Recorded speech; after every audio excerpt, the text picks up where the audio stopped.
Reptilians, Serpent Beings, Illuminati, Singularity, Nag Hammadi, Mind Control, latest, Gerald Clark, Leak Project. Ladies and gentlemen, thank you very much for joining us this edition of Leak Project. I'm your host, Rex Bear, and we have returning guest, Gerald Clark with us.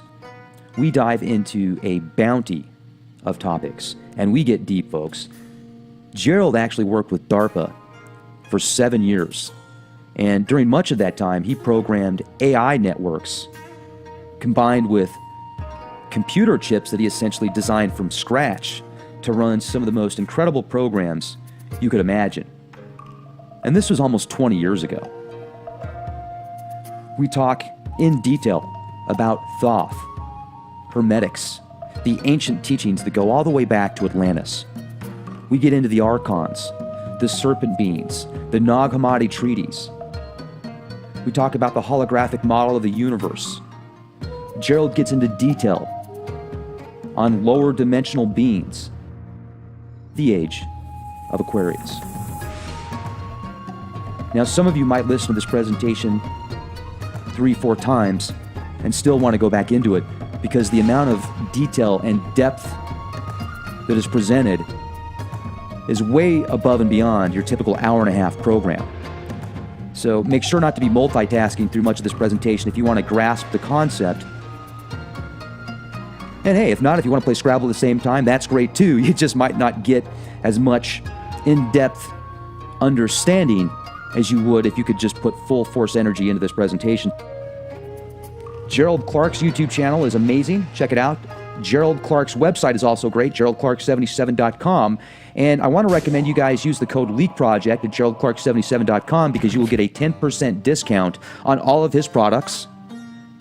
You've got Mercury Rising, the 7th planet, the Anunnaki of Nibiru, 2 must-reads. Also a 7-foot vinyl scroll, what I had called the genealogy of the gods, because he's able to break down so many different deities that go back thousands and thousands of years from a multitude of texts and scriptures. And he puts a name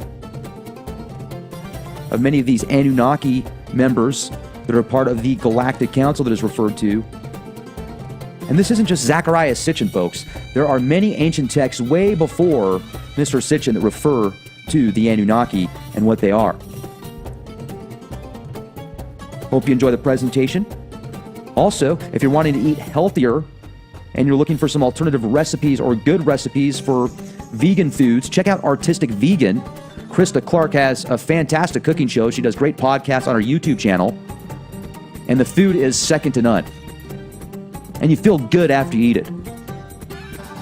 Have a wonderful day wherever you are, and be the change you want to see. This is Rex Bear. Talk to you soon.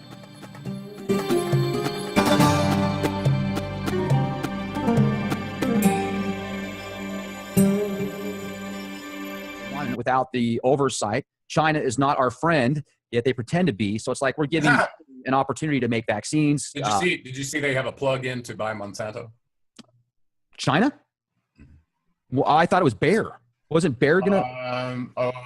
No, it was Bayer, but they're making a move to buy the chemical agents that also is similar to what they're doing with the farm industry. They're doing it with the farming industry. With Smithfield. Yeah, they purchased the Smithfield cows, or Smithfield Dairy, essentially, I think was the name of it. And yeah, it's crazy. I know in Boise several years ago, there was an article that came out about how they basically got a 50-mile zone, which is essentially a sovereign nation within Idaho. It's crazy, and it's all Chinese. They say it's just for factories, but who knows what's really going on in there. And they were talking about picking up an old GE nuclear facility that would be very beneficial for the Chinese if they wanted to go to war with us. To just, so I think we need to be real careful with that. But let's just go with this, Gerald. I think that we're really kind of in the zone right now. The AI interface, let's discuss this, because I saw the series Humans, which I did a binge watch on Amazon, watched 8 episodes in a couple of days, and I really like the series. You can see a lot of symbolism. They've got a lot of Masonic symbology, etc. And I don't think there's anything wrong with that. You just need to know what to look for.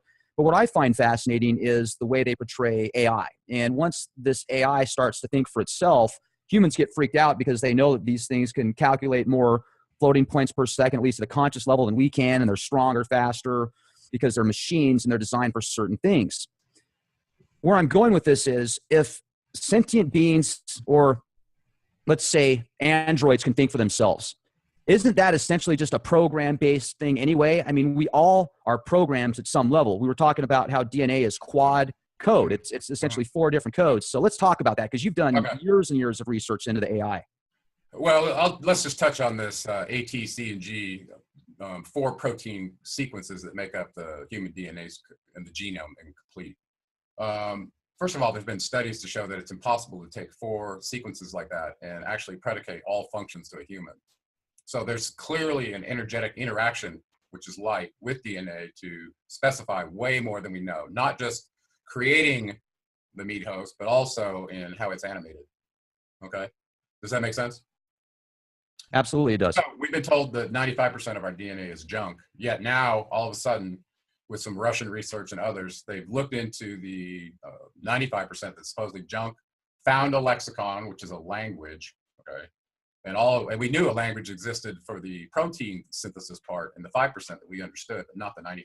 Now, all of a sudden, it looks like this is metacode on top of the sequencing for the DNA and RNA transpose process that also follows very high level rules. And in that junk DNA, Michael Brown, who's a geneticist at the University of Hawaii, has found that there are polymers that do splicing that are in our genetic code that only a geneticist would know how to do, that do not occur in nature. Okay, so it's pretty clear that in the clamping process of our DNA, they probably have some latent circuits in there, just like Timothy Leary described, and I listed in my book, The Seventh Planet, Mercury Rising, that are essentially little pieces of DNA that can be triggered by your sensors, whether it's your eyes, your ears, or your energetic body at the highest level of that. And I do believe in those latent circuits that when that higher circuit starts getting triggered through this energy exposure, like going through the galactic center, it has the ability to go back and reprogram all the other circuits. So there's a massive awakening going on, and I believe that's the connection. Okay, so I wanted to share with you a picture of, speaking of how the human body interacts with its genetic code. There's a special field, let's talk about it before we get into any pictures. There's a special field in artificial intelligence called genetic algorithms. And this was an early software effort to describe how evolution takes place in populaces of parents and progeny. That's generally how it's modeled. Mutations that show up in the chromosomes, so that this can show up as a defect or an attribute to the children of the parents, which, if nature says that's a life fit function that we think you're going to need to have under these environmental circumstances, it is perpetuated, and this is how it shows up, changing through supposedly Darwin's model. Okay, that's how it's been modeled. Well, there's very complex algorithms that do this, and those are termed genetic algorithms.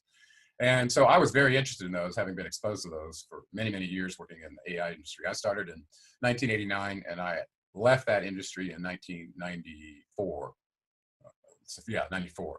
So, no, I take that back, 97. So I worked in it for 7 years in a research company that also included doing work for DARPA and others.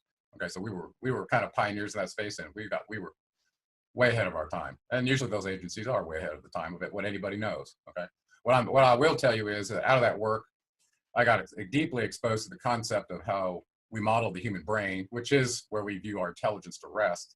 And if we were to take that human brain and be able to go and put it into a drone or an unmanned autonomous vehicle, could we get it to behave like a human, or a robot for that matter? And so that industry has been, I don't know, it really started in 1990, 89 to me. That much earlier than that were people like Alan Turing that were trying to build a Turing model that if you could administer a test to one of these inanimate objects that had a human brain supposedly implanted with AI technology, does it pass his test to fool you into thinking it's a human? So that was I think that was in 1984 or 85, something like that. So I got exposed to it through a company called Reticular Systems, where I was a systems engineer for 7 years. And when we were modeling neural networks, we had a particular way of doing it. And it turned out I extended that research while I was at the University of California, San Diego. In grad school, I took a 3-semester sequence from Dr. Robert Heck Nielsen, who was the founder of HNC Software in San Diego. He was a very important guy because his understanding of the human brain and these neural networks led to the Google search algorithm and all the other ones that came after it. Okay, so you can look him up, Robert Heck Nielsen. So in this process, we needed to understand how the human brain works, and this is modeled as a neural network. Okay, so there's a small layer of tissue on the cerebellum that's about 3 millimeters thick, where these pyramidal brain and neuron cells reside. And we know that a lot of the processing and connectivity and bidirectional associative memory that humans are able to do is stored in that region. And so I made a little video that I put up on Seventh Planet Broadcasting recently, talking about neural networks and AI, where I explained how the brain associates the outside world with its representation internally. This is the key to taking a computer and having it work the way you do. It's got to understand the environment in some model the way that you deal with it, okay? And this is the key to it. So in that algorithm, essentially we model, and I'll bring you up, let's share the screen right now so we can talk to a picture. I think it will really help. That'd be great. Yeah, I think it's this one. Let's try that one. Okay, can you see this screen right here? Uh-huh. Okay, let's go ahead and bring up a picture. Oh, you know what? I actually sent you that neural network picture. The one I sent you on Skype. Let me pull that one up since it's down there. Okay. I'll have to scroll up here and get it, okay? Can you be just a second? You can't see that scrolling anyway, can you? No. Okay, good. All right. All those terrible pictures. No, I'm kidding. Okay, here it is. And I'll just drag it up, and there we go. Great. Okay, can you see that? Yeah, sure can. Okay, let's make it just a little bigger without making it where you can't see it. Okay. That's perfect. Okay. So imagine the brain is modeled as a rectangular grid of a whole bunch of these little circles. Okay, you see those little circles I'm pointing at with my mouse? Yeah. Okay, those are neural cells. These lines coming in here, the inputs that are coming from your sensors. Or if you wanted to have a machine, they don't have just 5 sensors, right? You could have a whole sensor interface out here, whatever it is. It could be databases, it could be cameras, it could be acoustic devices, it could be pressure sensors, it could be motion sensors, whatever you want out here. Okay? All of the above. Many more sensors than a human has. So let's just stick with eyes, ears, nose, touch, and and hearing. Okay, that kind of stuff for a human, you only got 5. I got to say one thing real quick to that, because you just sparked a memory in my mind, Gerald. I was a huge fan, still am, of Battlestar Galactica. I watched the whole series. I'm referring to the 2nd edition of Battlestar Galactica. Mm-hmm. It seemed like every episode they just brought a new powerhouse to the table. It's got a lot of prophecy and symbology, and the Cylons are so fascinating. But I remember one talk that the Cylons had with each other, the top 5, I think. There was these multiple copies of these select Cylons. And the one that created the other one said, why did you create us in this body where we can only see 0.01% of the electromagnetic light spectrum and we can only hear from 20 hertz to 20 kilohertz? And the way that this person expressed it, he was so furious because he felt like he was trapped and confined with the sensors that most humans have, yet the abilities that he could have been given because he was created was far beyond that. So I found that very interesting and connected to what you're talking about right now. Native Americans had a model that's discussed how the tortoise compared itself with the eagle and its lack of capabilities compared to what one got to the other, right? Right. Same analogy. So yeah. Well, yeah, it's clear our sensors are quite clamped compared to lots of even critters in nature. So let's figure out how this crazy artificial intelligence computer works. Okay, this is the one they're trying to model, right? Okay, so in these neural cells, they have all kinds of neurons and axons and dendrites that are the connectivity that go to the cell. You with me? Okay. So imagine you get exposed to something and you affiliate that object with some pattern of these cells in this matrix. And I don't care what it is, an apple, a beach ball, whatever it is, it gets associated with these neurons in your brain. And somehow when you see it, you recognize it. You all go, oh, that's a beach ball, right? Well, how does that work? Well, suppose through this first one is your eyes, this line coming in here, and it hits this neural cell, and you start this out, at birth, when they first are born, go through this process of affiliating the outside world with a token pattern. That's what we call them, tokens.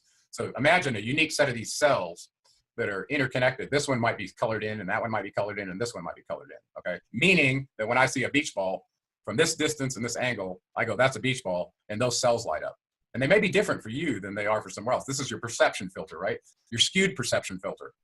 Okay, so you do this from multiple angles, multiple light levels over multiple times, and no matter what angle or distance or light level you see that beach ball, you go, that's a beach ball. Well, now think about that. What you've just trained is this neural network to have those tokens light up under all those circumstances. That's a beach ball. Okay. Gotcha. It's a very powerful capability that humans have. Now try and imagine you've got to teach a machine to do that. How would you do it? This is the problem, okay? Right? This was AI's problem. So it turns out that the neural network was the key to that. As they further understood how you arrange these cells and these interconnected wires in your brain, and how those wires get established or don't have any connection at all, it determines what that token pattern is when you see the beach ball. So this is context-based memory. I see a beach ball, the image of a beach ball comes up in my mind, those tokens light up. And there may be other connectivities out from that token that then trigger all the context-based emotions and all the other senses that were tied to that, if there was one. If it was just a passive, look, beach ball, I have no interaction in it, you may not have any ties to your emotion. But if you remember, if it brings up the memory of you floating in the water at the beach and the sun hitting you in the face and the water washing you back into the shore as you're clinging to the ball and all this, you may have a whole survival affiliation with that ball, because as a young child, you might, that thing saved me from crashing and drowning in the water, you know, all those kind of things. And it's different for every person, okay? So a beach ball may bring up sheer joy for someone and sheer terror for someone else. Mm-hmm. Make sense? Okay, so if we make this matrix big enough of circles and lines that can be iteratively programmed, so the interconnectivity evolves, it adapts to your experience of the external space, you will have a unique set of a neural map of your translation from the outside world to your inside world. And it's a bidirectional map, by the way, okay? And we call this bidirectional associative memory. It goes back and forth. So when a context comes up and you've got to remember some old information, it's the same thing. It's got to go deep into your memory, find that library book, pull out that chapter, go to that paragraph, get that sentence, and boom, you pull it out, right? That's the associative part of recalling from the memory versus training it. Okay, are you with me? Oh yeah, 100%. So essentially, with this artificial intelligence setup, you could make fillings and connect those filling patterns to what it sees. So if it, for example, you're creating something for a drone, it picks up something as a threat. Let's say it's a tank or it's a specific type of Russian equipment, Chinese equipment, whatever. It can immediately go into danger mode and attack it. Well, there are two things that neural networks are really good at if you want to use them for functional purposes in the real world. Number one is pattern recognition. I just told you, if you take a beach ball or whatever that was you wanted to train, and listen, it's not just beach balls. It's millions of objects in the world that can be stored in this. This network is huge, and we only use about 3% of it. It's massive, the kind of memory that you truly have, okay? So I lost track of where I was going with that. Networks. Oh, okay. So what is this thing good for functionally? So if I were to train this network all up real well with all your life experiences, let's have it represent your brain just for fun. And all your experiences, all the images, all the movies, every piece of knowledge you've ever been exposed to is stored up in this network. So now if I go to the inputs here and I wanted to test the network, I could put some unknown pattern up here that I don't know if you know about this thing that I'm going to show you. I put it in here and guess what? Out this other side goes, yep, it's a match. I've seen that before, and it'll come right out. So it's very good at pattern recognition. So imagine you've got a whole bunch of military equipment out intermixed in a battlefield, and you're under all kinds of terrible light circumstances, smoke, clouds, dust, bad weather at night, whatever.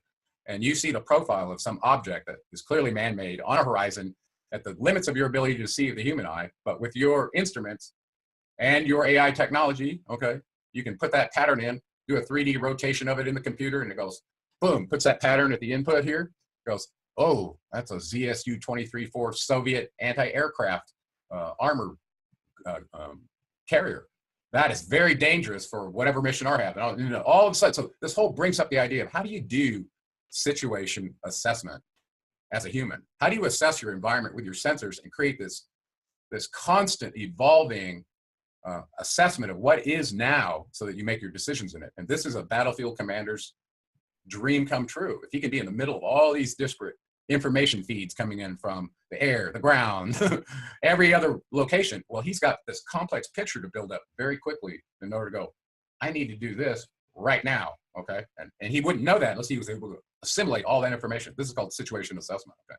Very, very important. And then whether it's on a battlefield or in the middle of a CEO boardroom and you're looking at all your competitors, it's no different, okay? So pattern recognition, neural networks are awesome. The other thing is they're very good at prediction.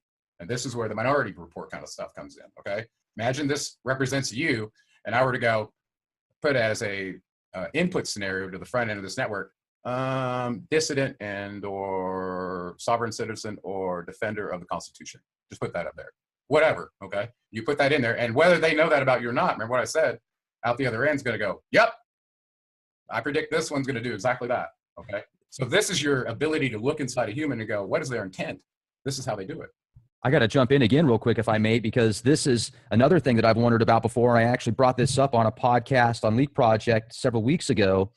Do you ever wonder if there are literally sims of everybody on some type of supercomputer where they're putting in different scenarios? Okay, we want a subject A to be going through this type scenario of he's told that he's got 6 months to get prepared for global chaos. Or, what about these guys over here that have had damage? Well, you just hit the nail right on the head. Imagine what they're doing with PSYOPs. Do you think they're not putting that little input into the neural network?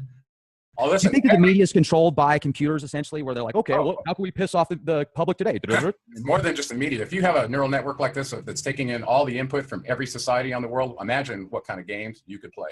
Exactly. So that's what's going on with all these different military exercises. Jade Helm 15, all those were designed using Jade Helm was designed for that. I've heard that, but I haven't really seen any. Yeah, that's exactly. So, you run the false flag up the pole, you put it the input of your neural network and you make your prediction. So if I do this, this happens. If I do this, this happens. Boom. Imagine you have a crystal ball into some time space in the future between the time you decide to do this event and what the outcome is. It's like cause and effect, right? Think about the Mockingjay, the Hunger Games, where the game master was focused on nothing but cause and effect, cause and effect.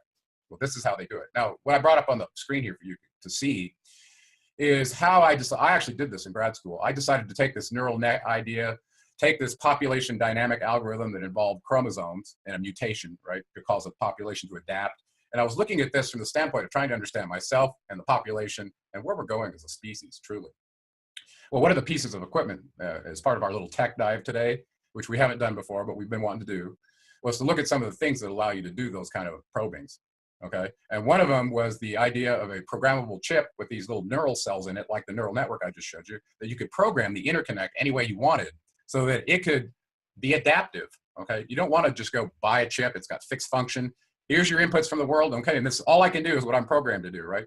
I can't come up with new rules for me to adapt. Okay, so this kind of chip, this kind of change in technology allowed us to start playing some really interesting games. It's like a massive parallel processor, just like your brain. So imagine this little box right here, this little Xilinx Vertex FPGA, a field programmable gate array. It's an array of little gates in there. Each one is programmable with arithmetic functions and connectivity and little cells that can store stuff, just like those cells I showed you in the neural network diagram, okay? Okay, so imagine you've got a huge neural network inside here that you created out of little connectivities, and every cell can connect to every cell in this matrix. And this thing is quite large, okay? Very large, as a matter of fact. So this technology allowed me to model human evolution using genetic chromosomal algorithms or genetic algorithms with mutations in the chromosome to see if I could take a circuit card like this, stick it in a rover, put it on another planet, and without giving it all the a priori if-then rules, could it adapt to its inputs and do the mission that that rover was given? Okay, you understand what I'm saying? So we're trying to test artificial intelligence now in something in a survivable situation like a human would do. Okay, you understand? Absolutely. So this was my graduate work and my PhD work, was evolvable hardware. So we knew how to do this with software, but software could not run fast enough to do real-time processing using an evolutionary algorithm. And evolution takes generations to change, right, to show up. We're talking about solving problems in real time using that method. And I had some findings that disappointed me. Evolution doesn't solve problems in real time, not according to what we learned from Darwin. This was profound what I learned, Rex. Listen, if you're waiting for a zygote to get a genetic chromosomal mutation to show up as an attribute to adapt to a quick overnight environmental change, that's not possible. The only way this model works is the genetics had to be changeable, sensitive to the environment, and they had to be able to change all at once. Imagine we had a Earth shift, a tectonic shift or an axis change, and all of a sudden Greenland, which used to be tropical, gets frozen overnight. Well, every animal that's used to that temperature of tropical cannot survive a sudden temperature change overnight. But we know through history, the critters have done it, okay? Look at the reptiles. They're a warm-blooded species, and somehow they adapted. Well, look what they can do. They can go into a stasis state while in hibernation, practically not using energy at all, and many other animals can as well. This is an adaptation to the environment that we don't have. See what I'm saying?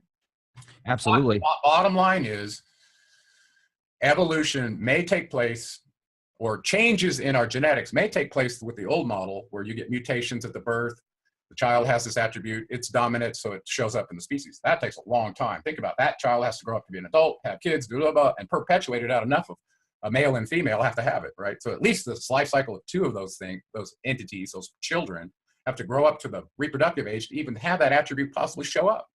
Well, listen, we're talking about an overnight change, and no animal matures overnight, except maybe a gadfly that has a 24-hour lifespan. You know what I'm saying? Right. Okay, but that's not what we're talking about.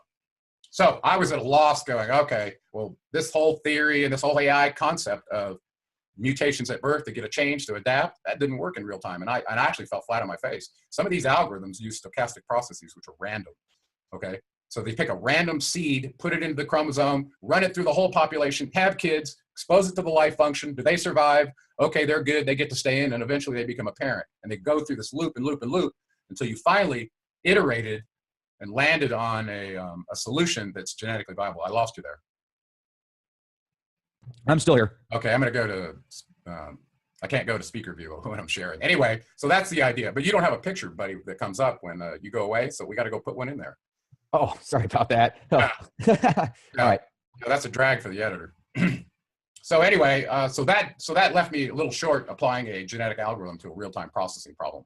But that's what exposed the key to our genetics to me, was that our genetics has sensitivities to the environment where stressors can change a chicken egg in an embryonic form such that when it's born, it has dinosaur feet. They've been playing with this, okay? Add a stressor at a certain stage of development, and the old features that used to be needed for that environment can show up again.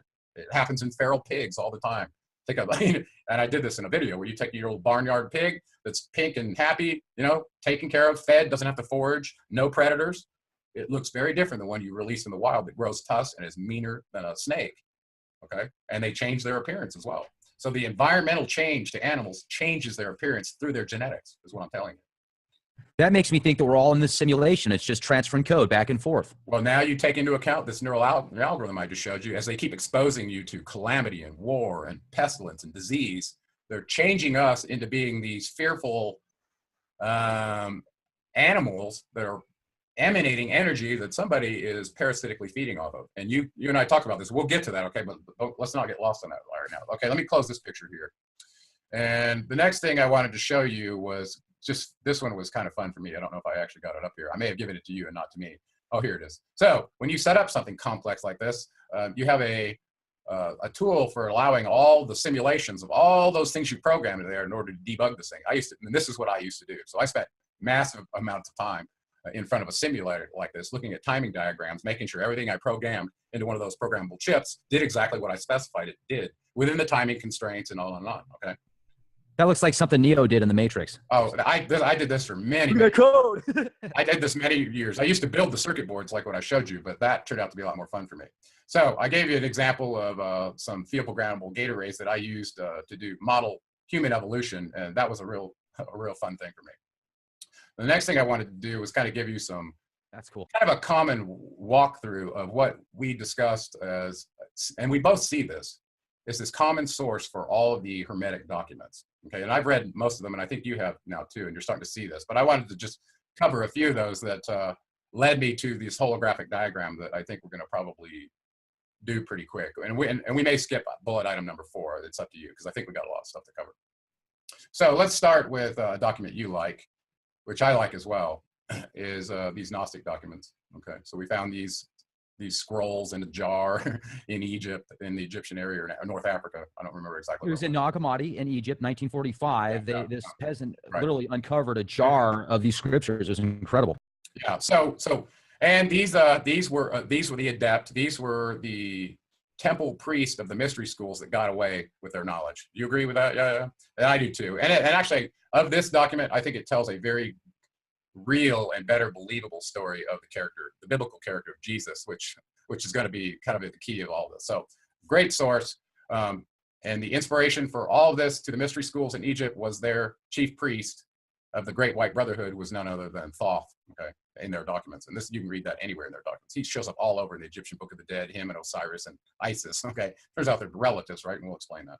Okay, so that was the first one that I thought was really great. The second one that I read that I thought really correlated those lessons really well. And it didn't do it more from a direct, okay, we were the adept priests writing this. It did it more from a different viewpoint. And all these documents, what I found was they're all saying the same thing, with different viewpoints written in different times.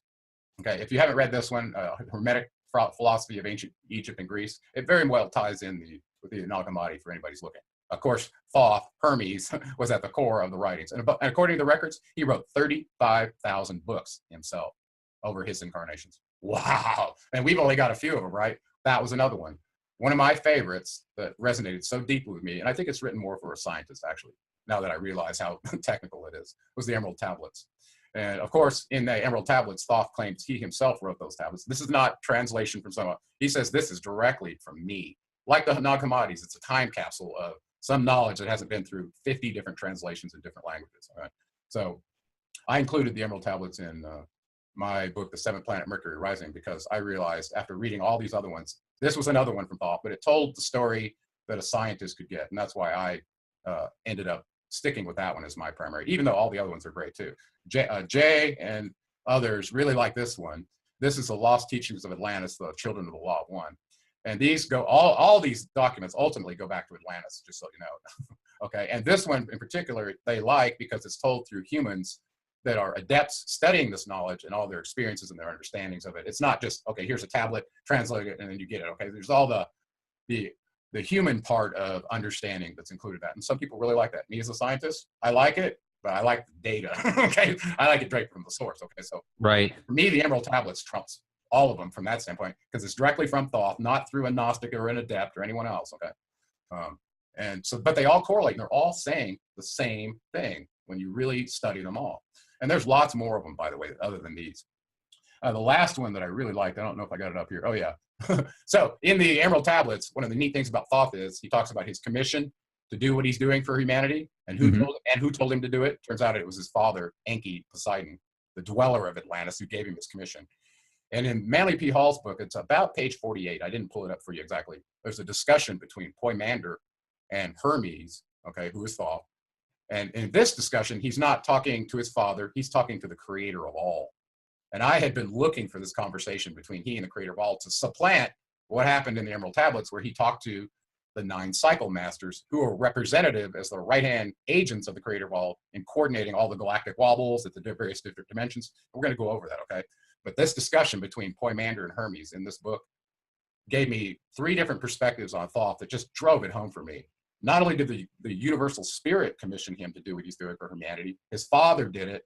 And in the Adapa tale, which is in my 3rd chapter in 7th Planet Mercury Rising, where Adapa goes to heaven, Anu gave him the same commission. Okay, so all these high-level beings are saying the same thing about Thoth's mission for us. It is amazing, absolutely amazing. So I highly recommend this book to really drive the stake home of who this being Thoth is. It was the source of all this Hermetic knowledge. Okay, do I have anything else on that? No. Oh. So let's move on a little bit. So we talked about his commission in number 4 here, item number 4. And what I wanted to do now is kind of bring up a model that I worked on. Once I read the Emerald Tablets, he told us all about the constructs of the universe, and he was very clear about it if you took notes. Well, I did, and I came up with a little picture, and I wanted to share that with you. Okay, and I put this on my blog, so if people want a deep understanding of it, I'll give you the blog link so you can go read about this. So in that Emerald Tablets, Thoth, from his scientific standpoint, starts disclosing when he was taken around a tour of the galaxy, what it is he saw and how everything fit together. Okay, so starting from the bottom here, I'm going to start from there instead of where we are. No, let's start from our perspective. Let's start from the Earth. So from the Earth, he describes us being trapped here in an avatar body whose spirit is of the creator of all. We are made of a energy that is linked to the sun, soul, spirit. He calls the creator of all. And eventually, at the end of the Emerald Tablets, he actually does give the word God, but he doesn't do it for a long time, probably because of the negative connotations and the thousands of words that have been used for this being, okay, whatever it is. You with me? Oh, yeah, absolutely. Okay, so starting from the Earth, he describes us being matter, and that our spirit is obviously able to leave our avatar bodies and go to a certain level depending on what we're allowed to do. If you don't have this Ba energy right here, he separates it into the Ba and the Ka. The Ka energy is your energy you're born into the illusion of the hologram with. Everybody's born into Ka, okay? The Ba energy is an energy that's woken up inside of you that belongs to the sun, soul, spirit that allows you passage through the portal at what he calls the duat, okay? So through an out-of-body experience, people are able to cruise around, and you can read Robert Monroe's book, journeys out of the body and see some of the dimensional travels he described as locale 1, 2, and 3. And he clearly saw that there were dimensional barriers around our Earth. Well, it turns out there are real electromagnetic barriers around the Earth, and I'll talk about that in the next picture, okay? But these are the Van Allen belts, okay? And they're really real, okay? At the outermost boundary of that, he describes a portal of which humans that have an active bioenergy are allowed to go, okay? And that's, so let's not get caught on the journey of the whole thing, but and the next picture shows the dimensions a lot better. But in general, this is what our holographic prison looks like. I think every planet that's occupied by slave species like us probably has some sort of control structure like this, if I had to guess. And we have an interface that we can work with to determine our ability to go forward in our evolutionary path. And so that was really important to me. According to him, Osiris guards the portal at the Duat. Okay. At the Duat is made up of 12 houses of illusion. This is the 4th dimension. So we're in the 3rd dimension here. The Duat is the boundary between the 3rd, 4th, and 5th dimension. Okay, Duat means 2. So you got an access out this way and the access back into our portal. Okay, so these 12 houses of illusion are occupied by some of the ancient Egyptian gods that you will see in the Emerald Tablets, including Isis and Horus and several others, okay? And there's also, so if you try to go through this portal and you don't have this path, out-of-body experience, you will be stopped, okay? So this is your restriction, okay? So suppose you get here and you've been able to make it through Osiris, who's guarding the gate and is going to give you a little test when he gets there, and he tells you exactly what he's going to ask you when you show up there. Remember the feather test in the Egyptian Book of the Dead? Here it is. No. Okay, well, when the soul is about to be judged, he's presented to Horus, Anubis is standing there, and Osiris and Isis are there to judge which way they go. And the weighing of the soul, you know, with the feather versus the soul. So if you got, that's right. And so this is kind of analogous to this exact model he gave us. Okay, so if you make it to this place, you're going to get a little test to see whether you're going to be allowed to go through. According to Thoth, if you're in the Duat and you pass through, you know, by saying, "I am the light, in me is no darkness," you know, it's in the Emerald Tablets. You'll remember that part. Right. You have access to the 6th dimension, which he says that they have a home there called a Rulu. Now, whether this is in the Pleiades or whether it's Orion's belt, just exactly where this is not clear to me, okay? But they call it a Rulu. Enki is apparently in charge of the lighthouse, okay? And that includes Horus, Isis, basically the Enki clan, right? And what's there. And on the other side, in the Dark Lords controlled by Enlil, he is the Dark Lord or the Prince of Rulu, okay? And he shows up in the Emerald Tablets taking Thoth's mother hostage, and her name was Reshignal, okay? So you'll see that in there. That's what they're talking about. It was this dimensional travel that Thoth did in his little process to go get her unenslaved. All right, we don't get lost in the story. So at the 7th and 8th level, between this 6th dimension and the creator of all circle of light, we have what's called dimensions of chaos. And Thoth goes into detail in one of the tablets talking about the lords from Rulu, whose only job is to fend off chaos from destroying the whole model. So you remember that movie where Ra was up in this, what was the movie? Jupiter Ascending? Yeah, Jupiter Ascending. And he was fighting off the chaos, remember?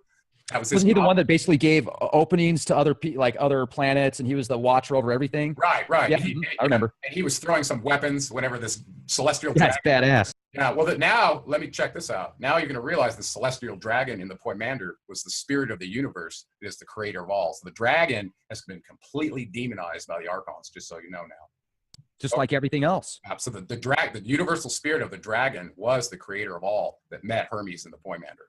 So there you go. Boom. So now think about this St. George slaying the dragon. There's a psyop there, buddy. Yeah. Okay, so this creator, and I don't want to get lost in this creator of all specified from the void our construct of our holographic simulator. This one set up the top simulator. 13th floor, the movie, they had simulators within simulators, okay? There's a simulator. Classic. Yeah. A simulator for us using the electromagnetic barrier, Project Blue Beam, blah, blah, blah. You're in a simulator here with the false Merkaba fields and everything else they're putting in here, okay? Well, this top-level simulator didn't impose that. The enslavers did that, okay? The creator of all didn't do that to us. The creator of all created 2 things out of the void. One was called the law of time, which from my analysis of how Thoth described it, is a cymatic vibration that's eternal. He goes through asking the cycle masters everything he can learn about time in Emerald Tablet number 10. Very, very interesting read. One of my absolute favorites. And my write-up on Emerald Tablet 10 is epic, okay? Okay. The other thing Is that available at GeraldClark77.com? it's also on my YouTube channel. I put out that section of my audio book, the Emerald Tablets. That's only chapter 5 from my book. So I put those out there. I've got the annotated version on my YouTube channel and a straight reading of the tablets from my audiobook without my commentary. Both of them are on my YouTube channel now. Great. Okay. So the other one, the other thing, this box over here that was so interesting to me was this creator of all created the laws of matter. And this is the part that I think you're really tripping on, knowing that everything is made of protons and neutrons, electrons. So this law of matter, how you take energy and fuse it into all these disparate components that are on our atomic table of the elements and create matter out of it, create a rock, create a tree, create a plant, create a human. Okay. What's amazing is everything breaks down to the same stuff. So all you do is you got to change the patterns to create something different. Exactly. So let's call this ability that the creator of all has a quantum encryption encoding algorithm that we don't quite understand, but it's real. So right here, that's what I'm showing right here. And light is the key to the creation of all matter. Okay, that's that. Think of light as the most unmanifested energy. You observe it, and it could be a particle, or it'll turn into a wave on you. Depends on whether you're looking at it, right? So this is like saying light is infused with the eye of God that knows whether it's being observed and knows whether to turn into this or turn into that. I call that the most unmanifested level of matter, okay? Because it can turn into anything and whatever it wants. You with me? And it also seems to have a significant effect working with your DNA. Let me jump in real quick before I forget, because it's important. There was an experiment done in the 1800s, and John Lash spoke about it. I even wrote about it afterwards, and I can't remember the name of it. It was about 5 years ago, where there was this controlled experiment. They created these vibrations, these sounds essentially, and these sounds and vibrations literally created these bugs that started popping out of thin air. It was insane. I can't remember the name of that project. Well, look at cymatics. You can do a cymatic wave and cause a pattern to show up. Now, if you mix the right elements with it, with the right electromagnetic or quantum encryption encoding algorithm, boom, maybe you can create matter just using sound. Okay. In the beginning, there was the word. Yeah, exactly. That's exactly right. And the word is God, right? So let's follow through on that just for fun before I go to this picture. One of the things I focused in on a Christian as I was growing up was this John 1:12. To all who receive him, to them gave he power to become the sons of God, even those who believe on his name.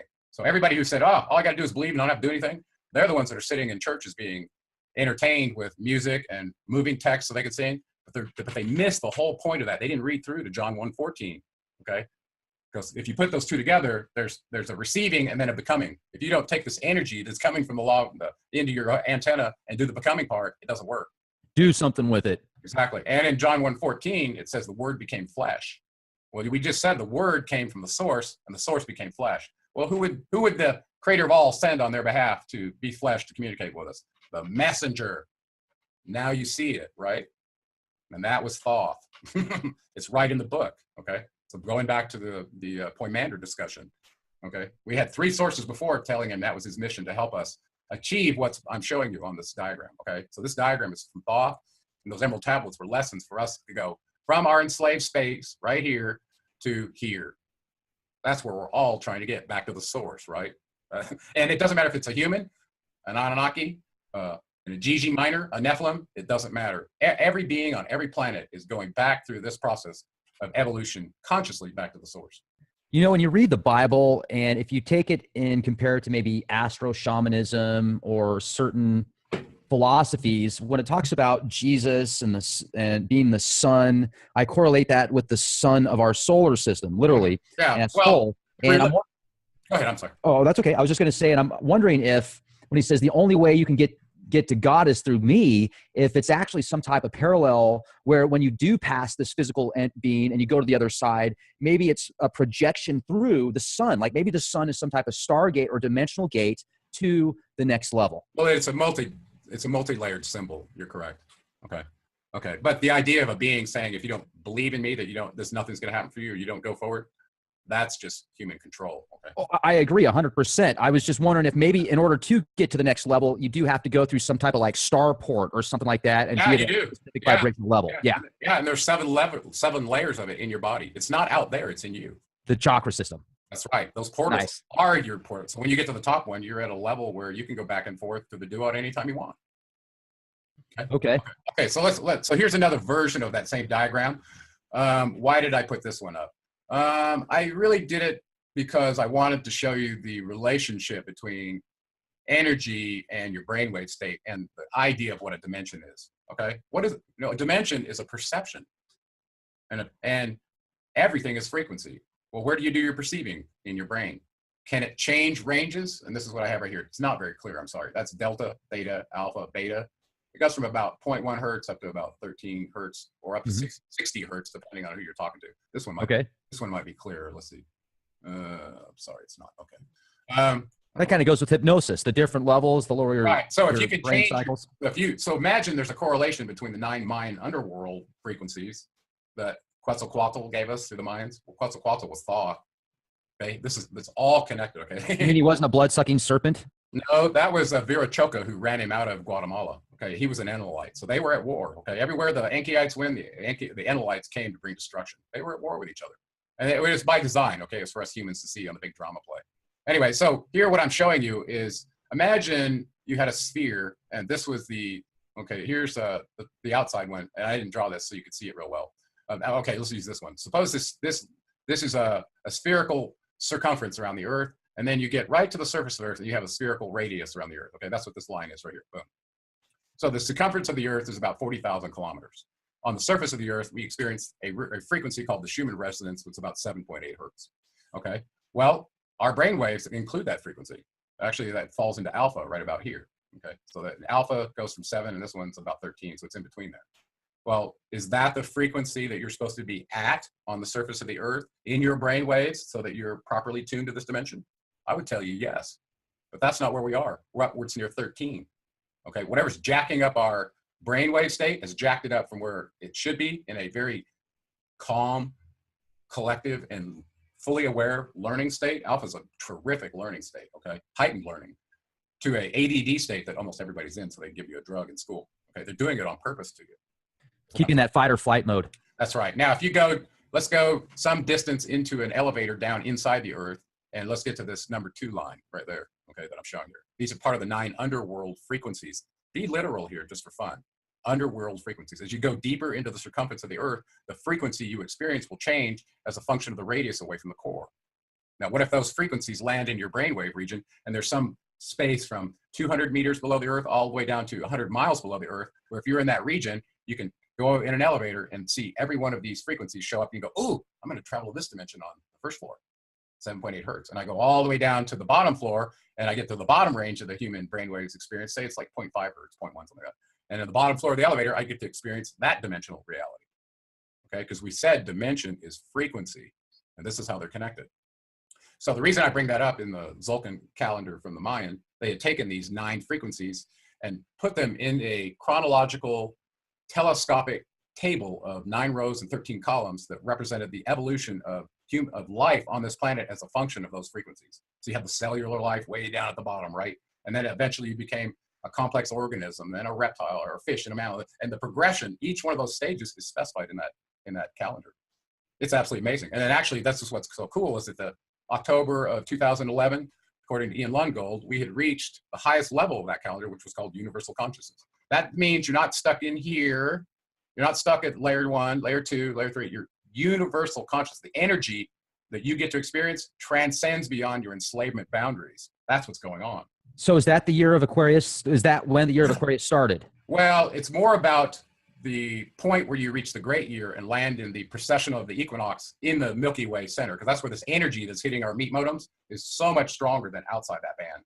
Okay, so think about the Earth traveling, I'm going to do it over here so you can see it, up and down in a sinusoidal way like this, through a center line. Let's call this line right there the center, okay? I know it's not. Imagine that's the center of the Milky Way galaxy. And our whole solar system, not just our Earth, is traveling like this. It's wobbling because the whole Milky Way galaxy wobbles, and all the debris that it's trailing behind it, swirling in a circle. We're just one of those debris fields. We call it our solar system. Well, it's wobbling, catching up and back and forth, being attracted by this deep, deep energetic rift that is so strong. The gravity is so strong in there. What is it? It's absorbing light into the threshold of the black hole at the middle, which is 14 trillion miles in diameter. That's how big it is. It is massive, okay? So when you pass through this energy field that black hole is creating in a sinusoidal way, your whole solar system, things happen, okay? Well, that was the ideal place to pick where humans get exposed to the most energy. Their meat modems and their latent circuits might start coming on, right? And that's a great place to reference this wobble on the earth to go, where do you start counting a great year if it's going to precess by 25,920 years? Well, you do it right from the middle of the line where it's going through on the graph, like you would anything else, okay? It just so happens that Aquarius lines up with that point at the galactic center. So not only is it the age of Aquarius that's so important, the important part is we're entering the galactic center that changes the experience of the slaves in their meat modems. So that's like, maybe it's 2 in 1. Maybe that Right. they all connect together. Right. You know, So you got to have gasoline to drive the car. Well, it's good and bad. And from Drumvallo's teachings, when we reach this stage, you're going to start manifesting. And this is also true from the Mayan teachings. When you reach this stage of universal consciousness, you're at the closest place where you're a co-creator with the creator of all, like here. So whatever you're thinking, you're using your creative processor to manifest in your thoughts, whether you know it or not, is what you're going to experience. And you're going to experience it faster now than you were in the previous layer of the Zolkin calendar. As a matter of fact, he says you should experience it every 20 days at this point in time. So you think Be careful what you think, folks. Exactly. So if you're thinking and you're being controlled by your lower chakras and you're driven by everything fearful because you don't understand what life is and what this model means for your go forward path and your evolution of your consciousness, then you're going to act fearfully. You're going to manifest fear. And if you manifest that somebody breaking your house and robbing you, that's probably going to happen. If you're manifesting getting to the highest place of your optimal mission as a meat host, or as a spiritual being, having a human experience on this slave planet, and you're awake to that now in this ascension window, you can choose not to do that anymore. You can ascend, meaning that doesn't mean you avoid all your lessons and don't participate in what's happening in the world. That means you were right in the middle of it, you figured it out, and now you can move beyond it because you understand that. You don't have to do that anymore. That's what ascension really is to me. You can choose now to have a higher role as an avatar being if you want to. You want to be an ascended master and come back and help humans on this planet? Maybe you want to go to one of these other parallel dimensions. By the way, we didn't do dimensions justice. Let me bring this other diagram back up. I think it'd be fun to be like Silver Surfer. Yeah. Let's talk about that. So if you're able to make it out of your energy, out of your anchor, which is your body, and have an out-of-body experience, and you're fully conscious and aware, and you can go wherever you want, that's fully possible. That was happening to me by the time I was 17, and I wasn't trying to do it. It was just happening all the time, so much so that I ended up reading Robert Monroe's book by the time I was 17 to try to understand what was happening. Anyway, so let's talk about dimensions a little bit more. Thoth talks about 9 parallel ones that each of us can go through without having to go through the duat. These are within this dimension. These are the 9 Mayan underworld frequencies. That's what creates our 9 parallel dimensions. These are frequencies in your brain that if you can access them, you can go there. Imagine you could go to each one of these and visit an image of yourself that's competing with you to try to get to the source simultaneously. Gerald, you know that experience I told you I had before we started this podcast? Yep. About how it really freaked me out? Do you think that I was down there at like level 1? Well, humans don't have access to this level. Okay, so let's go to the top picture here. I know I got this stupid thing over here, okay, that you can't see it. My playlist number. There's 18. You can see it, yeah, 1 to 18 or 1 to 14. Yeah, the Emerald Tablets has 15 tablets plus a preface and an introduction and one other, I think. So at the lower dimensions, there are 14 of those according to Thoth. These are dimensions that are below our dimensions, okay? Our cycle masters in the Emerald Tablets are 3 through 9. That's because we're in the 3rd dimension. Going all the way up to the 9th dimension, which is this one. Circle of light, where the creator of all is the 9th dimension. 7th and 8th are chaos, separating them from the 6th, okay?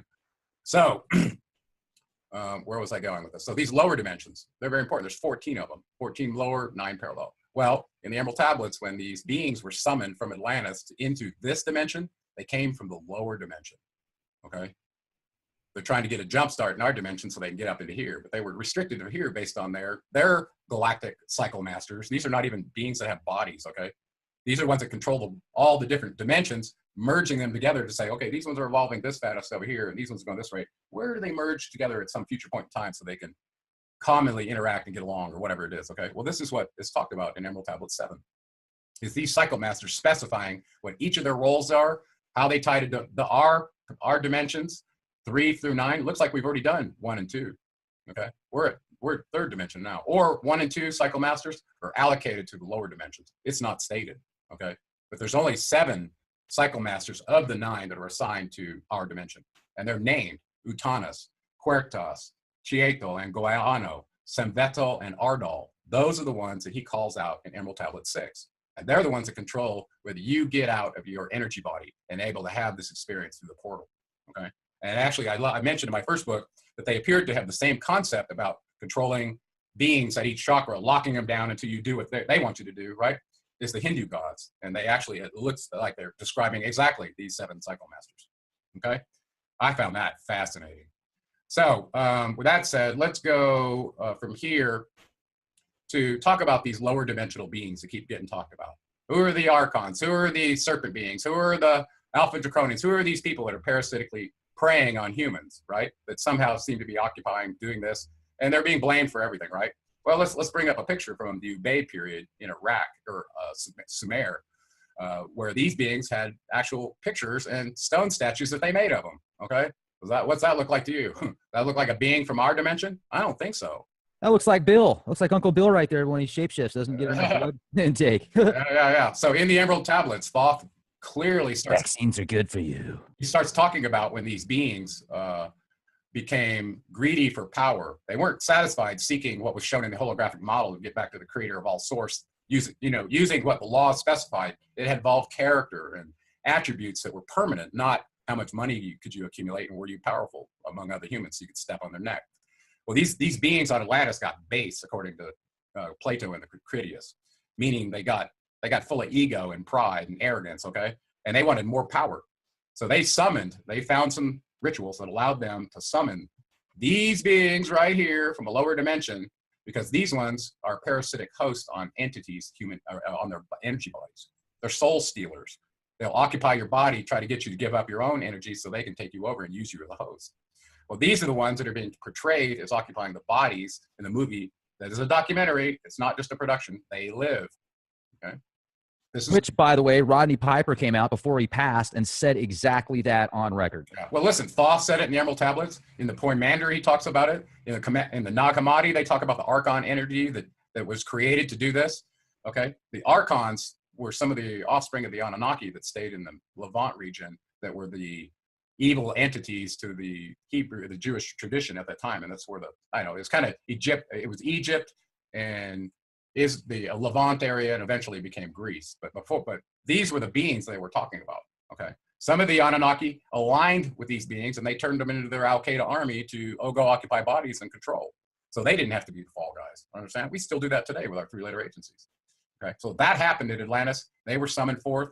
They are vectored at the place where ritual is cited and blood is present. Guess what? They can be summoned. And it only has to be symbolic. Okay. Think about that. If you're participating in a mass, people, there's ritual and blood. How do you know what ritual is going on inside the mind of the person who's supposedly transfiguring a piece of bread and wine into the blood and the body? Eat my flesh, drink my blood. If you're a god eater or you've been tricked into that through sacrifice, guess what? You're part of the ritual that's summoning these beings to use you as a meat host, whether you like it or not. Now let me jump in real quick and play devil's advocate here for a second. There are certain, whatever your intent is, if you have a specific intent or force and you want to fill up a certain object or water or blood or flesh or a rock or a box or a car, that's cool. I mean, it's really the intent. And if you read Initiation in Hermetics by Franz Barton, he specifically says you can fill up these objects. But if you're doing it on a mass scale of darkness, which is really the underlying tone of many of these religions, is control and suppression, then you're feeding the system that is suppressing you. But at the same time, it's really weird, Gerald, because, we've talked about our religious beliefs and stuff before. Or spiritual beliefs, let's say that. I was raised Christian. You were raised, I think, Catholic. And actually, I was raised Baptist, and I was kind of pushed into being a Catholic through marriage. Yeah, but through slavery and mind control. So essentially, raised Christian, Lutheran, went to a great church, really cool people. But then when I broke out of the religion, just because of all the research I did, but then since then, there were times that I would go into a church because, my friends wanted me to go, my family wanted me to go. And I got really good energy, like to the point to where the hair on my arms was standing up, and I almost felt guilty and like, it was weird. I don't know how to explain it. So I don't know, man. What do you think about that? Is that just my mind playing tricks on me because or is it real energy? And it's good. Good people have the right intentions. Where a couple of people are gathered together, somebody promised there would I be also, right? Whoever that was. It's all about your intent, right? It's like people have out-of-body experiences. They're always afraid, I'm going to have an interaction with some negative entity. Well, guess what? You have the power to specify who you want to have an encounter with and who you don't with. Okay, so I love my experiences. If you go flailing around through life and don't know what you want, you're going to get what you get. My dad used to say, stand for something or you'll fall for anything. Well said. Yeah, Wise words. Yeah. So anyway, the document I brought up next was what Thoth said to do when you encounter one of these dark entities that's occupying someone else or is trying to do it to you. And listen, we've all had periods where we felt like we weren't ourselves and we were doing things that we couldn't control and we didn't know why we were doing them. And a lot of times you're at a conscious level where you only see this retrospectively back in your life 5 years ago, right? Like, God, I can't believe I did that. How was I at that? Right. You know what I'm saying? We've all been there, okay? And the reason is we all start out at the lowest level of consciousness and work our way up. So we're all gullible to being drugged through the mud. Well, if you got a bunch of archons that are trying to occupy bodies and drag you through the mud and steal your soul, might make a lot of sense to you now, right? Okay. So what does Thoth say about these guys? How to get rid of them? He also talks about a lot about the dark brothers and their attributes and what they're up to, and that they've been sent packing before, but they're going to come back. They didn't get rid of them all. Okay. So they're back. Clearly, they're back. They live. Okay. So in this, put those sunglasses. Okay, so in this document, he's giving you, he says, now I give you the knowledge known to the masters, the knowing that conquers all dark fears. Use this, the wisdom I give thee. Master, thou shalt be of the dark of night. Okay, these words are so powerful. And I've shared this with people. And when I first started doing it, I was like, oh God, like when you had that Franz Barton book, you're like, well, this isn't go gather the tail of a cow and brew this together and make this witch. It's not like that. He's giving you the names of the cycle masters that are way, way higher than the Anunnaki or any other species on this planet. These beings work directly for the creator of all to coordinate galactic consciousness at different dimensional levels. Okay, these are the ones he's telling you to talk to and summon them, and they will seal you so the dark brothers can't occupy your host, land in one of your chakras that you're not in control of, and guide you around like a marionetted puppet on a stick of meat. Okay, that's what they'll do, and you know it, and I know it. Right? We've both been there. Okay, so anyway, he tells you to try and get rid of them by using meditation, using a frequency in your body to sweep it up and down. And if you let the thought in and it turned to an emotion, this is too late for me, generally. If you can catch it at the thought level and say, no, that's not my thought. I'm not going to run that guy over and put a pineapple grenade in his gas tank and light it because he just cut me off in traffic. I might have done it when I was an attack helicopter pilot, but I'm not going to do it right now. You understand what I'm saying? Yeah, I'm following you. Yeah. So, but if you let the thought in, it turns into emotion. This piece right here on page 227 of my book might be too late for you. Okay. So I'm going to bring you up the next one where he says, well, if you tried that and you didn't get it to work, try this. So starting right here on this page right here, he tells you a little process. I'm not going to go through it, but I challenge everybody that's watching this. If you've got somebody that's in trouble in your life, I mean, and you've tried everything, try this. Okay. Especially if you're a person of integrity, you're not walking in darkness, you're going to have a lot better chance of them listening to you than somebody that doesn't. Okay. And I found in my path, when I do this, you'll see a demeanor change like that. It's like magic. It just happened to Jay recently. He was having a terrible time with one of his crew. And I asked him to, is it worth trying this for this guy? He won't do it himself, but Thoth tells you later in the stock, and I think it's right here on the fourth part of it. He tells you,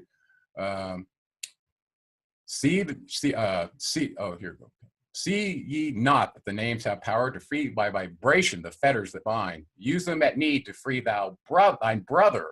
Okay, so even though somebody else won't do this, you can do this for other people. Okay, and I've done this before, and I'm telling you, it works. So it's very powerful, and this works real good on the Archons. That's what it's for. Okay, and just for fun, I went looking around in the Emerald Tablets. Thoth talked about having a word when they had to get rid of these serpent beings, these ones that look like they came from the Ube period that could not take a body and take on yours, these ones. He came up with a word that he could speak that would unmask their countenance, and their serpent head would show up while they had this human body they were occupying, and they could throw them out, right? That's how they would evict them, the eviction process. Well, in the movie They Live, they used a pair of sunglasses and they could see them, right? I think that's even better. It's more covert, right? You don't have to let them know that you know by going, hey. So as for fun, I went on the internet to try to find what this word was, and Thoth did not give it to us, okay? So it's not a valid reference as far as I know. But it was quite interesting. It turned out to be the word Kinigang, K-I-N-N-I-G-A-N. And I went and looked in the Sumerian cuneiform script and looked at the phonemes in there to see if I could see if it came from Sumeria, did it come from Egypt, where did that term come from? And I got as far as the cuneiform tablets, and it had something reference to a ghost and some other countenance, and I thought maybe it could possibly be that word, but I can't say for sure. But imagine you had that word. You and I'd go in the t-shirt business, put on every t-shirt. Okay, so it goes, what's that word? Kinigang. And all of a sudden you'd see these serpent beings showing up. It'd be time to stop chewing bubble gum, right? Wouldn't that be a trip? All of a sudden, like their tongues are popping out of their. That'd be awesome. And we bring you now the greatest beer ever brewed, Kinigang. half the bar, people stand up and they're like, what? That'd be great, man. That'd be great. You could do that on a global scale. You could do like these podcasts. We could just say it in a podcast and then 50,000 of them. Okay. I didn't pull up a bunch of pictures or anything for you for this last topic, so I'm going to stop sharing this. Okay. Okay. You and I had this discussion about human energy and structure, and I think you heard a discussion about structure as function and energy on DOT from Zach. Mm-hmm. You probably didn't make the connection of what that was about. This was a paper I wrote when I was in Hawaii trying to understand the human energy body and how all this fits together. Okay. Okay. So what is structural integration? I came across it because it looks like a method for changing the meat host, changing this structure so that it has a better relationship with energy, in particular the gravity field. Okay, and gravity is often looked at as a force field that can be dissipated through the human body. And you're like a stacked set of rocks. Okay, imagine you could be modeled as a human as 7 segments of rocks stacked on top of each other. And you know, when you stack rocks, if you get the bottom rock a little out of place, what it does to the top rock, they have to be displaced, right? Mm-hmm. Like that. So imagine a human is a set of stacked rocks with a elastic band right through the middle of them that kind of holds them all together. Okay, this is your connective tissue body. Well, we know that it's true for the human body, just like it is for a stack of rocks. If you don't stand up straight in the gravity field, you'll end up with lordosis, kyphotic humps, your head all leaned over. You'll have terrible posture, right? Everybody knows that. Okay. Did you say that? I'm going to stand up here, or sit up there. Okay. So, it's the chair, man. So I've done so just so you know, in 2003, my boy was almost 5. He was 4 going on 5. He was still in braces on his legs. He was born with a genetic disorder and had massive medical problems. But the biggest one in our face was he couldn't walk because of what was happening to his connective tissue that was very, very loose. He had a syndrome that went with it, and that was just one of the symptoms. Okay, so this connective tissue has a lot to do with how your structure is in the first place. It's like the white material inside of an orange. When you slice it open, you have these little cavities, and then you have the meat of the orange, and it's surrounded by this white stuff. You got to peel it off, right? Well, that white stuff is the connective tissue in your body that gives that meat inside there a place to form. That connective tissue establishes the template for your body, essentially. Okay, and it's very susceptible to being damaged from impacts, from torsion, from lots of things. Okay, and when you're born, it's random. It's connected to bones. It's connected where it shouldn't be. It's connected to each other. It's connected to muscle tissue. And because of that, most humans are a structural mess their whole life, and they don't even know it. They adapt to it, and bandages get put in here. This gets short up over here, but it's all still in the body. So structural integration, its goal is to loosen up that connective tissue so that you can relate the entire organism using lines and planes to what we know to be an orthogonal field on our Earth, which is gravity, the strongest force we encounter.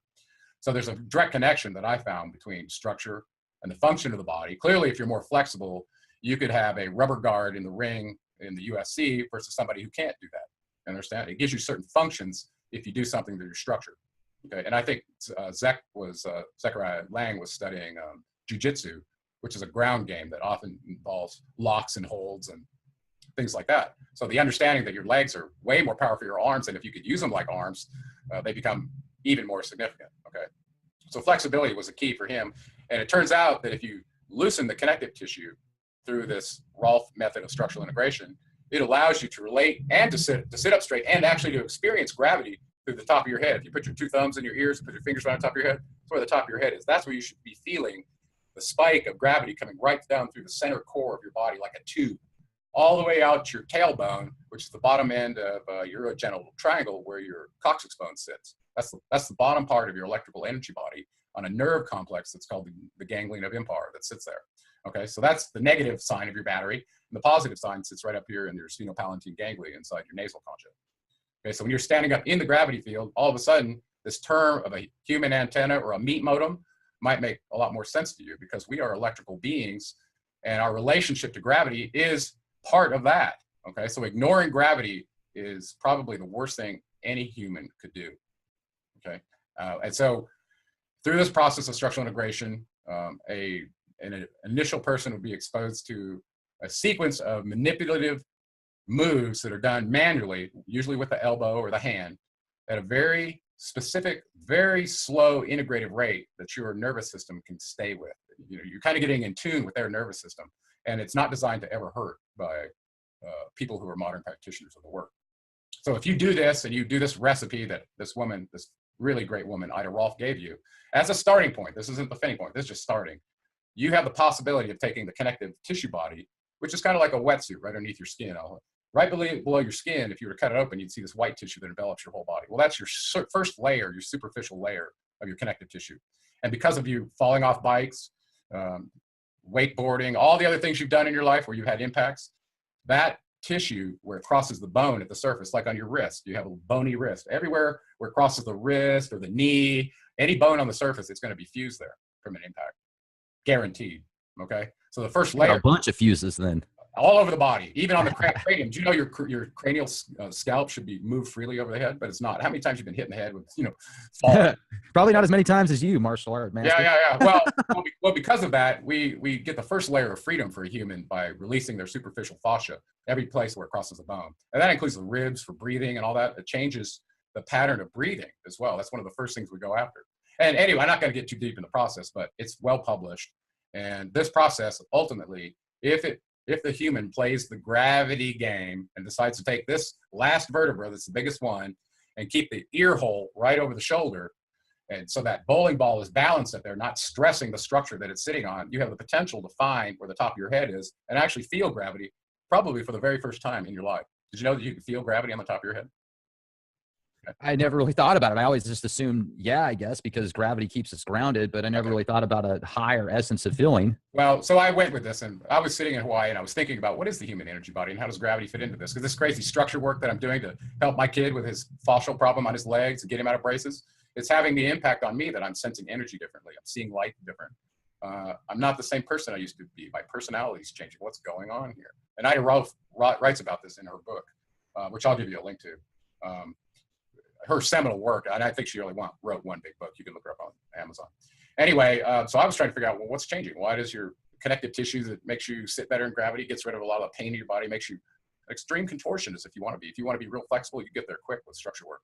Okay, it's taking all those collagen band-aids that have been sitting there stuck on your joints all over you and waking them up so that the fibroblasts that come in and consume that material makes it go away, and all of a sudden you get your freedom back. Did you know that's possible? The human body is plastic and it's completely malleable. It sounds like it's a fascinating thing that more people really need to take advantage of. Well, yeah, you'd think everybody on the planet would do it, but what it turns out that I found as a structural integrator, whenever you're putting hands on a body, and I've had my hands on hundreds and hundreds of clients for over a 10-year period, okay? When you go to put your hands on another body's body and you're going to take a collagen band-aid off, the universal spirit may reach out to you, or their spirit working through them, and tell you, no, those bandages stay. Those are the sins of the flesh and are not ready for them to come off. That's fascinating. So I mean, imagine you're trying to do this work with a family member and you get that message. No, you can't do that. That's real. Okay. That's common in our industry. Any body worker knows that. Okay. So, so structural integration is this crazy process of changing the connective tissue body on a human, softening it just long enough so those stacked rocks on an elastic cord can all of a sudden line up into a field that they've been ignoring their whole life. And when that happens, the human energy template that forms the meat, your higher self and your material form start to merge into one. And it is probably the most powerful experience, way beyond any drug that you can describe that a human can have.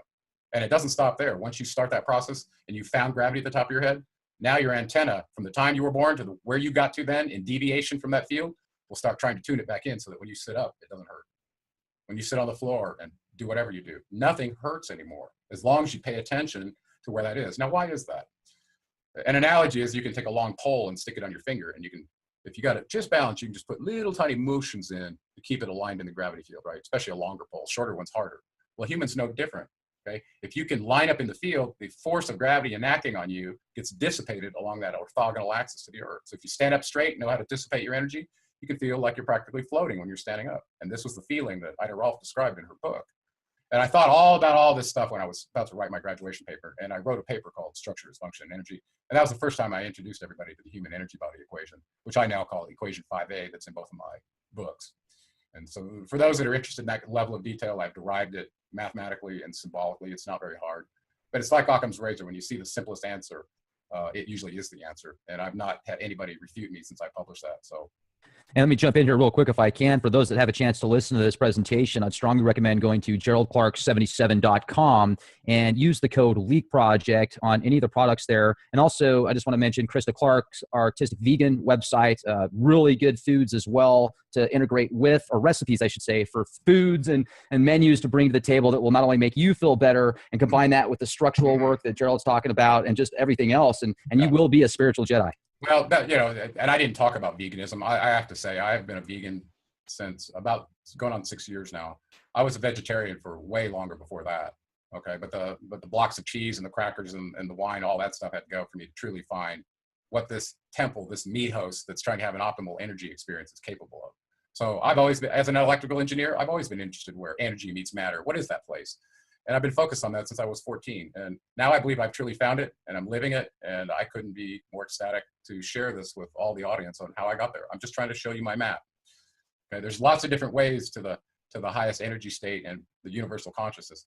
As an engineer and a kind of a hardcore scientist, this was my map. That's awesome. You've really been an inspiration to a lot of people, Gerald, including myself. It takes a lot to stimulate my mind, and certainly every time we talk, man, I feel like I go to another level. That's much appreciated. And one thing that I do feel is also important is to just, if you start to take advantage of these opportunities that you're presenting, stick with it. You know, if you try it for a couple of days and it doesn't work, that's really not going to give yourself the benefit enough to really see what is going to happen if you just really stick with it for a long period of time. I challenge anybody that wants to go down and experience this map, read my books first. I laid everything out the best I could to give you the map, okay? And I'm not interested in lying, cheating, or stealing. Just so you know that about me, I was a chief warrant officer in the Army for 7 years as a helicopter pilot, and I swore an oath that I wouldn't do that, and I don't do that. And I live by that, okay? So I'm not here to deceive anybody. I'm just sharing what I know. Is it all true? And am I going to be disparaged like Zechariah Sitchin after I'm dead? I hope not.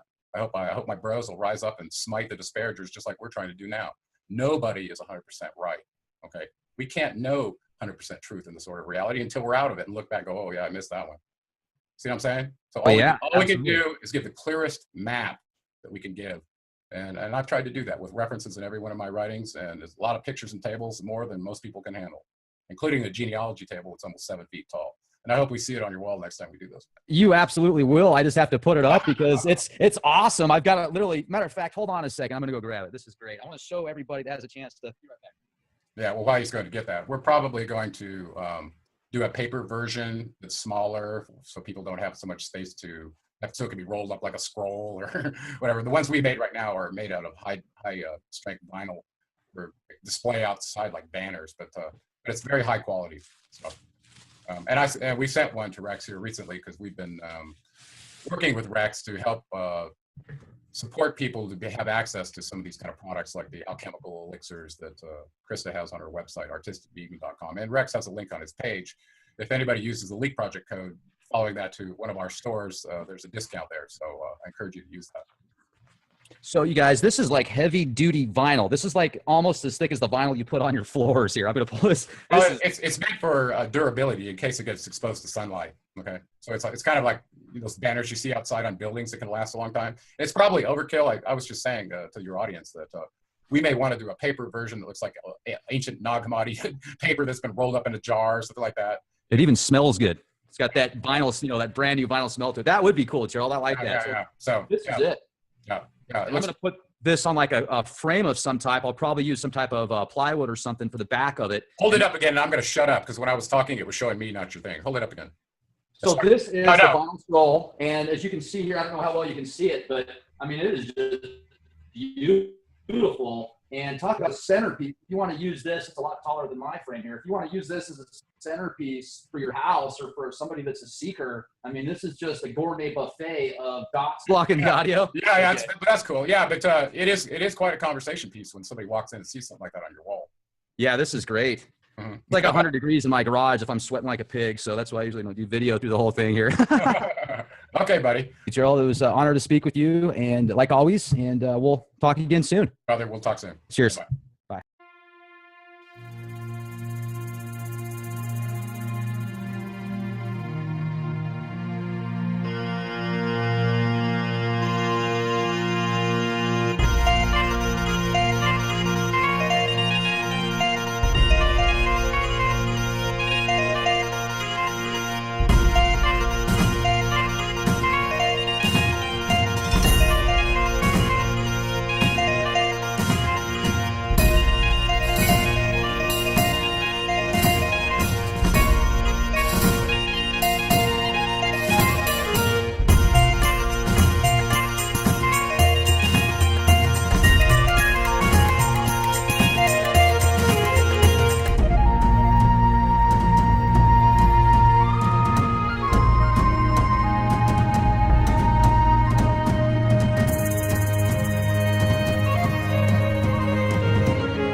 Enki Enlil Thoth Anunnaki Archons Reptilians Serpent Beings Illuminati Singularity Nag Hammadi Mind Control latest Gerald Clark Leak Project.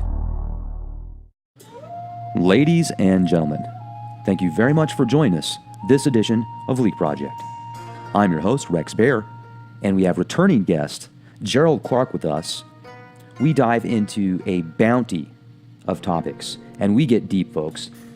Gerald actually worked with DARPA for 7 years, and during much of that time, he programmed AI networks combined with computer chips that he essentially designed from scratch to run some of the most incredible programs you could imagine.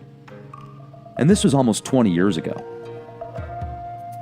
We talk in detail about Thoth, Hermetics, the ancient teachings that go all the way back to Atlantis. We get into the Archons, the Serpent Beings, the Nag Hammadi treaties. We talk about the holographic model of the universe. Gerald gets into detail on lower dimensional beings, the age of Aquarius. Now, some of you might listen to this presentation 3-4 times and still want to go back into it because the amount of detail and depth that is presented is way above and beyond your typical hour-and-a-half program. So make sure not to be multitasking through much of this presentation if you want to grasp the concept. And hey, if not, if you want to play Scrabble at the same time, that's great too. You just might not get as much in-depth understanding as you would if you could just put full force energy into this presentation. Gerald Clark's YouTube channel is amazing. Check it out. Gerald Clark's website is also great, geraldclark77.com. And I want to recommend you guys use the code LEAKPROJECT at geraldclark77.com because you will get a 10% discount on all of his products. You've got Mercury Rising, the 7th planet, the Anunnaki of Nibiru, 2 must-reads. Also a 7-foot vinyl scroll, what I had called the genealogy of the gods, because he's able to break down so many different deities that go back thousands and thousands of years from a multitude of texts and scriptures. And he puts a name of many of these Anunnaki members that are part of the Galactic Council that is referred to. And this isn't just Zachariah Sitchin, folks. There are many ancient texts way before Mr. Sitchin that refer to the Anunnaki and what they are. Hope you enjoy the presentation. Also, if you're wanting to eat healthier and you're looking for some alternative recipes or good recipes for vegan foods, check out Artistic Vegan. Krista Clark has a fantastic cooking show. She does great podcasts on her YouTube channel. And the food is second to none. And you feel good after you eat it. Have a wonderful day wherever you are and be the change you want to see. This is Rex Bear. Talk to you soon.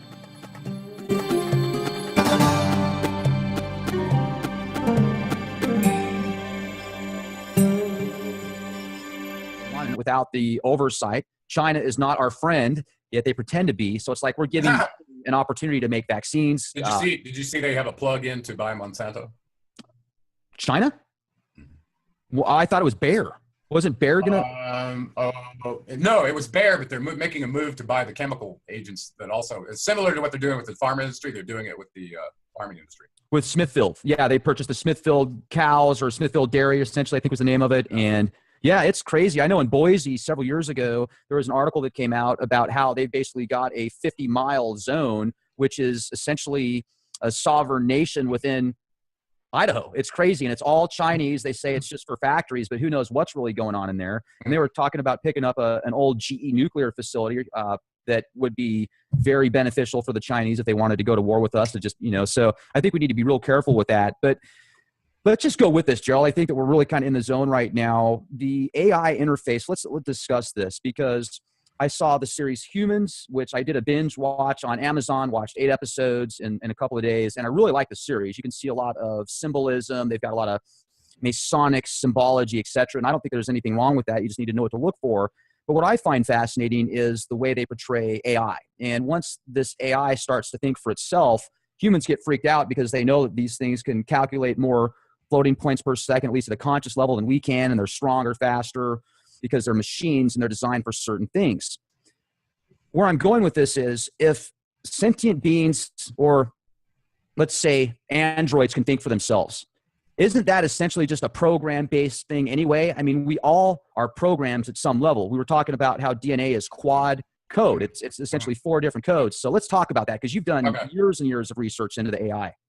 Well, let's just touch on this A, T, C, and G, 4 protein sequences that make up the human DNA and the genome incomplete.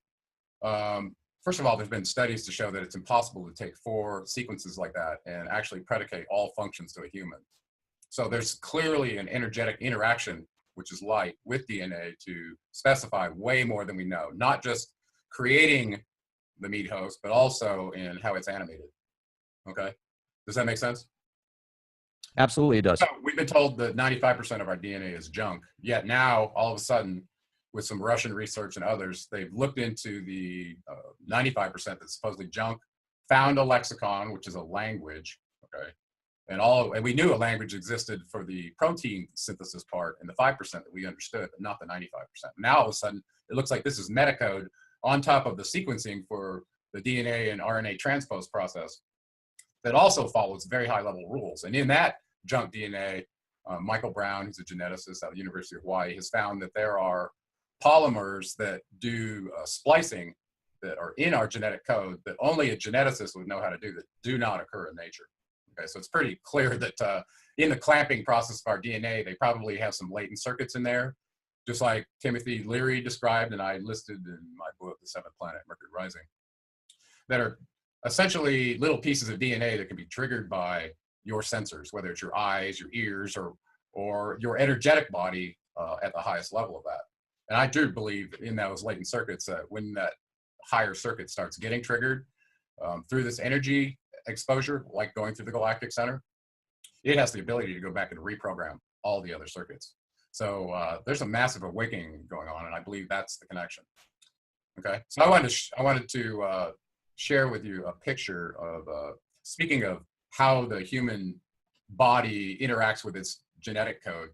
There's a special field, let's talk about it before we get to any pictures. There's a special field in artificial intelligence called genetic algorithms. And this was an early software effort to describe how evolution takes place in populaces of parents and progeny. That's generally how that's modeled.